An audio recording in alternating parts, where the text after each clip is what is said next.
Okay children, in the previous video we have discussed page 1 and 2 of your notes. Now I am discussing the page 3 and 4.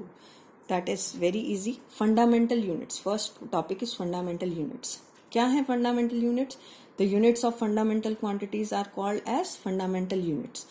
You know three fundamental quantities: mass, length and time. So what is the fundamental unit of mass? Kilogram. What is the fundamental unit of length? Centimeter. What is the fundamental unit for time? It is second, right? Derived unit, these are derived by multiplying or dividing the fundamental units, right? For example, speed kya hai? Distance upon time. So what is the unit for distance? It is meter, and for time it is second. So it is meter per second. Now the next is system of unit. There are different system of unit. First is CGS. C stands for centimeter, G stands for gram, and S stands for centimeter. In this system of unit, the length is measured in centimeter, mass is measured in grams, and the time is measured in seconds. Right, student? Now, this system was set up in France. Now, the second system is FPS. In FPS system, F stands for foot, means the length is measured in foot. P stands for pound, this is pound. Mass measured in, this is used to measure the mass measured in pounds, and S means second.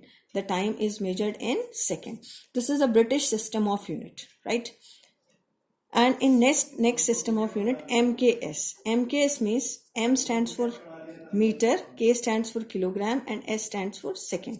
Means the length is measured in meter, mass is measured in kilogram, and the time is measured in seconds. So in MKS system, we use these three fundamental units. Now, listen students, when the physics gets started, then in order to describe the mechanics is that branch of physics which only deals with the motion of object. To describe mechanics, we need only three fundamental quantities. That is mass, length and time. Now with the advancement of physics, further new branches comes like electricity, magnetism.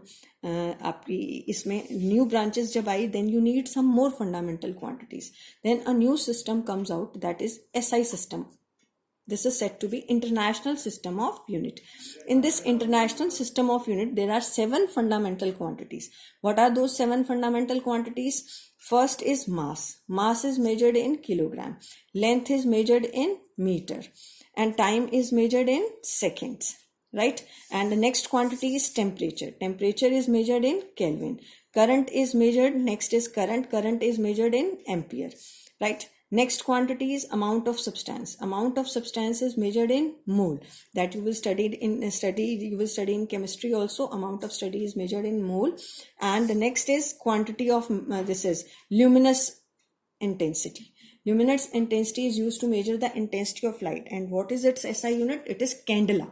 You can read it as candela. Amount of substance and the quantity of matter is same. So these are the 7 fundamental quantities which we use. No need to learn their definition, because in the books it is given to you the definition of 1 kg, 1 meter. No need to learn it. Now there are 2 supplementary quantities, that is plane angle and solid angle. What is plane angle? Student, as you know the definition of angle, it is the angle subtended by any arc at its center. This is an arc AB. So what is the angle subtended at its center? This is plane angle. So how you define theta? In lower classes you have studied what is angle theta. It is length of arc upon radius. What is length of arc? It is AB. Theta is AB. And what is radius? It is R. It is R. So it is clear, and it has unit radian. It has unit radian. Now what is, this is plane angle. This is plane angle because it is defined for for a 2-dimensional figure, that is for circle. Plane angle is defined for circle, and solid angle is defined for sphere, right? If you take a ball, spherical ball, and cut some portion from this side, whatever be the angle subtended at its center, suppose DA is the portion cut out, the angle which it subtended at the center is represented by d omega. ये ओम जैसा symbol है. ओम जैसा symbol आप क्या बोलेंगे इसे? d omega. So what is d omega? R be its radius. It is area subtended divide by r square. What is the area subtended? dA, and what is the radius? This is r square. So its unit is t radian. Its unit is t radian. These are the two supplementary quantities which are defined in SI system of unit. So in SI system of unit, there are 7 fundamental quantities and 2 supplementary quantities, plane angle and solid angle. Tomorrow we will discuss the advantages of SI system, coherent system, rational system, metric system and absolute system. Tomorrow I will explain it. If you have books, then you can study also from there. Thank you.